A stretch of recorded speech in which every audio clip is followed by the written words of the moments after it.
It was a crisp fall morning when Emily arrived at the cafe, the familiar jingle of the doorbell signaling her entrance as she stepped inside.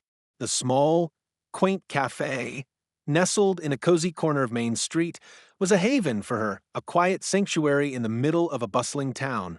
The sun had only just begun to peek through the windows, casting a warm glow on the wooden tables and mismatched chairs that lined the room. Emily, the cafe's dedicated waitress, smiled as she glanced around. The regulars were already in their usual spots, sipping coffee and chatting amongst themselves. The soft hum of conversation and the clink of coffee cups filled the air. Yet, today there was something different. An unusual chill hung in the atmosphere, a hint of something she couldn't yet place. Emily had been working at this cafe for over 2 years now, and in all that time, she had come to know the customers and their stories. She enjoyed the routine of it all, familiar faces, the scent of freshly brewed coffee, and the comfort of small-town life. But it wasn't just the people who frequented the cafe that made it special. It was the way they interacted, how each of them brought a little piece of their lives with them. And there was one person in particular who always brought something extra: Old Jack. Old Jack was a war veteran who had lived in the town for decades. He had a rugged exterior, with silver hair and a weathered face marked by time and hardship. He sat alone every morning at the same corner booth by the window, a quiet presence among the bustle of the cafe.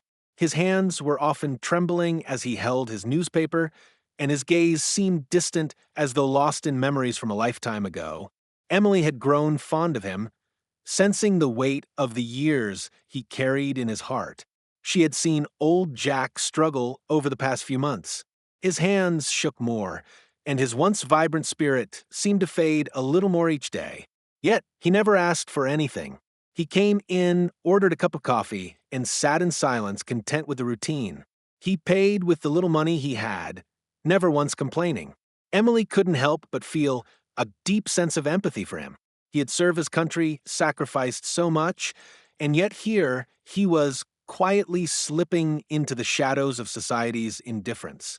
That morning, as she passed by his table, Emily noticed that Jack was particularly pale. His hands trembled more than usual, and he seemed even more withdrawn than she had ever seen him. She hesitated for a moment, then decided to approach him. "Good morning, Jack," Emily said, her voice warm but gentle. "Would you like a fresh cup of coffee today?" Jack looked up at her with a smile, though it was tinged with sadness. His eyes, once sharp and lively, now seemed tired. "I'd love another, Emily, but I'm afraid I don't have enough today." Emily's heart sank as she saw the embarrassment in his eyes. It was clear that he had no intention of asking for charity, but the reality of his situation was impossible to ignore. "Jack," she said softly, "don't worry about it. I'll take care of it today. It's on the house." Jack looked at her in shock, his eyes welling up with tears. "You don't have to do that," he murmured, his voice cracking. "I don't want to be a burden." "You're not a burden, Jack," Emily replied, her voice steady and kind. "You're a part of this cafe, and you're a part of this community. Don't worry about it." With that, she walked back to the counter, poured a fresh cup of coffee, and returned to his table. When she placed it gently in front of him, she smiled. "Enjoy it, Jack. It's my treat today." Jack gazed at her with deep gratitude, his hands trembling less now. "You're a good soul, Emily. God bless you." Emily felt a warmth in her chest as she watched him take a sip, the simple act of kindness making her heart swell with pride. It wasn't much, but to her it was everything. The thought of Old Jack, who had spent his life serving others, sitting in silence, unnoticed and alone, hurt her deeply. This was her small way of returning that service, even if just for a moment. The morning passed without incident, the usual flow of customers coming and going, chatting about their day, or the weather, or sharing stories of their lives. Emily moved between the tables, her heart light, still feeling the warmth of her small act of kindness. But the cafe's owner, Mr. Thompson, was nowhere to be found. He was typically in the back office handling the books or managing the supply orders. Emily hadn't thought much of it until later that afternoon when Mr. Thompson finally emerged, his face set in a grim expression. "Emily," he said, his tone cold and stern. "We need to talk." Emily wiped down a nearby table, trying to gauge the seriousness in his voice. "Is something wrong, Mr. Thompson?" "You gave old Jack a free meal again, didn't you?" he asked, his eyes narrowing with frustration. Emily's heart skipped a beat. She could feel the weight of his words pressing down on her. "He needed it," she said, trying to keep her voice steady. "He's an old man, and he didn't have enough for his coffee today. I thought it was the right thing to do." Mr. Thompson's jaw tightened, his eyes darkening. "The right thing?" he repeated, his voice rising. "The right thing is keeping this cafe running. You can't just give away food every time someone asks for a little help. It's bad for business, Emily." Emily's stomach twisted with confusion and frustration. "But he didn't ask for anything. He's just trying to get by. What's wrong with showing some kindness?" "That's not the point." Mr. Thompson snapped. "The point is, we're running a business, not a charity. You can't keep giving away meals, or we won't have any money to keep the doors open. You're crossing a line, Emily." Tears of frustration welled up in Emily's eyes. She had always believed that kindness was part of the fabric of the cafe, but now it felt as if she had violated some unspoken rule, one that placed profit above people. "I was just trying to help," she said, her voice shaking. "What's the harm in that?" "The harm," Mr. Thompson said coldly, "is that you're going to cost this place money. If you can't keep your personal feelings out of this, then maybe you need to find a new job." The words hit Emily like a slap. She couldn't believe what she was hearing. She had always given her best to this cafe, to the customers, to the community. And now, she was being told that her kindness had no place here. It was a decision that left her heartbroken. She had never imagined that a simple act of compassion would be the cause of her being fired, but in that moment it was clear kindness had no place in a world that was driven by money. As Emily gathered her things, her mind raced. She had only wanted to help, to make someone's day a little brighter. But now, she was leaving with nothing but her pride and a deep sense of injustice. Little did she know, this small act of kindness would set into motion a series of events that would change everything. The morning after her abrupt departure from the cafe, Emily walked through the town, the weight of the event still hanging heavy on her shoulders. Her bag was slung over her shoulder, the strap cutting slightly into her skin, but she barely noticed. The sun was higher in the sky today, its warmth attempting to cut through the cool autumn air. But Emily felt chilled. The feeling of injustice, of being treated like her kindness was a liability, still stung. Her footsteps were slow as she passed by the cafe, a place that had been a source of comfort and routine, now a symbol of everything that was wrong with the world. As she passed by the cafe's large windows, something caught her attention. A group of 4 men stood outside, tall and broad-shouldered, their military uniforms sharp and pristine. They exuded a sense of strength, confidence, and an almost commanding presence. The early morning sun reflected off their brass buttons, highlighting their disciplined stance. Emily didn't know why, but there was something about them that made her pause. They weren't just any group of men, there was something different about the way they carried themselves. The tallest of the group, his face weathered with experience, but his eyes kind, caught her eye. He stepped forward, his posture rigid, but his expression softening as he approached her. "Are you Emily?" he asked, his voice firm but friendly, like a man accustomed to giving orders, but choosing to speak with kindness. Surprised by the question, Emily stopped in her tracks, her brow furrowing in confusion. "Yes, I am," she said, her voice cautious. "Can I help you?" The man smiled slightly, his eyes scanning her face, searching for something. "We heard about what happened yesterday," he continued. "We're with the Marines. We want to speak to the owner of this cafe." "Marines?" The word struck her like a thunderbolt, a wave of uncertainty flooding her. Why would Marines be here to talk to the cafe owner about her? She hadn't expected anyone to come to her defense, especially not like this. She hesitated for only a moment before nodding and leading them inside. The cafe was quiet at this early hour, with just a few regulars nursing their morning coffees.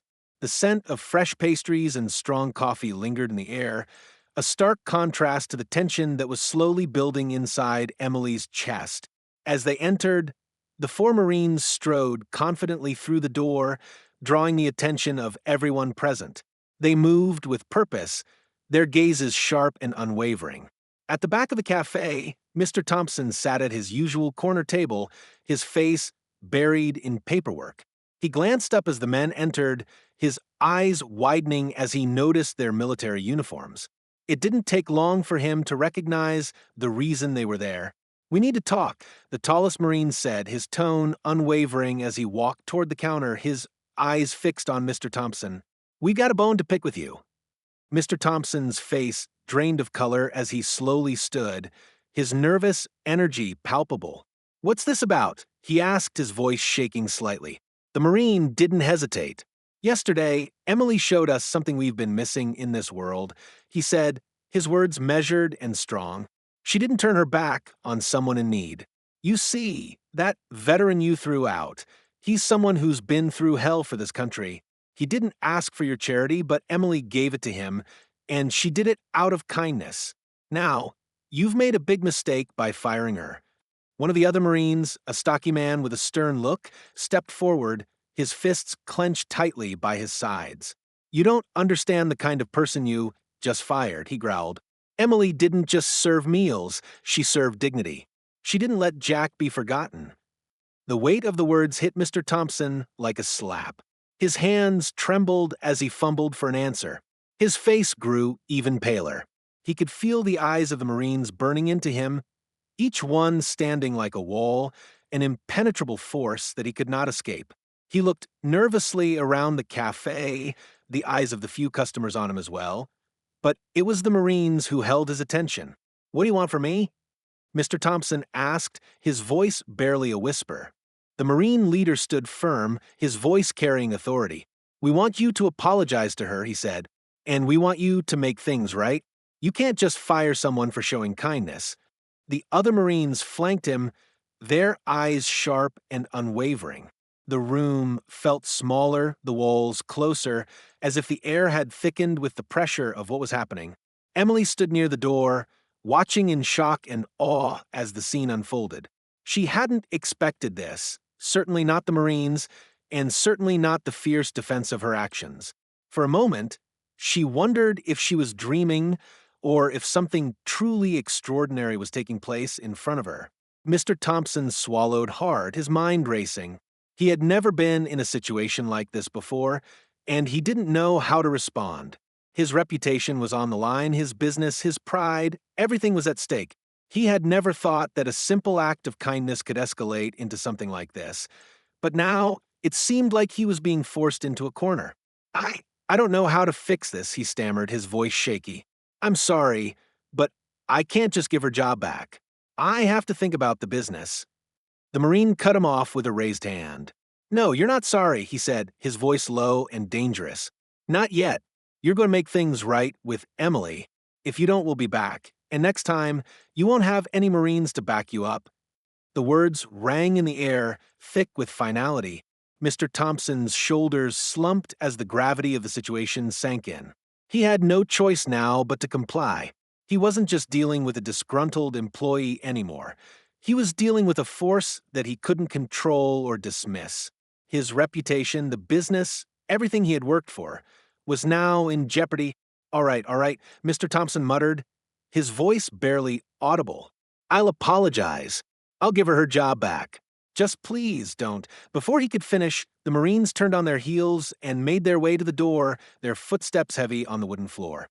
Without another word, they left, leaving Mr. Thompson standing in stunned silence. Emily, still standing by the door, could hardly believe what had just transpired. The Marines had come in like a storm, and just like that, they had left, leaving behind a quiet, powerful message. As the cafe fell into an uneasy silence, Mr. Thompson let out a long, shaky breath. He turned toward Emily, who was still processing the whirlwind that had just passed through the cafe. He swallowed hard, the weight of the moment pressing down on him. "Emily," he said, quietly, his voice full of reluctance, I apologize. I was wrong. You can have your job back if you want it."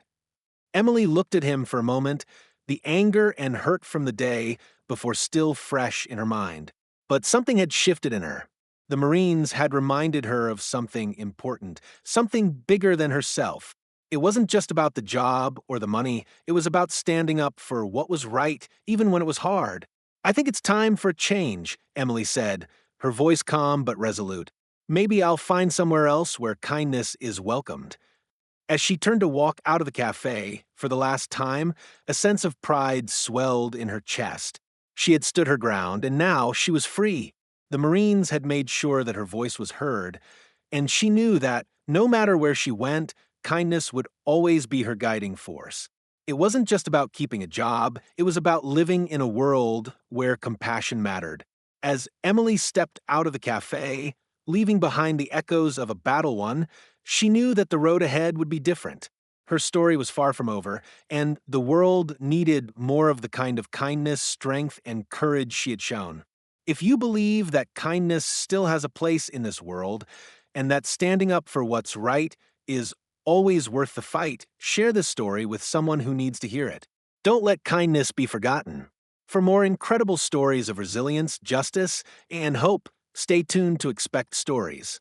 Subscribe and be part of a community that celebrates the power of compassion and the strength in standing up for what's right. Your story matters. Let it be heard.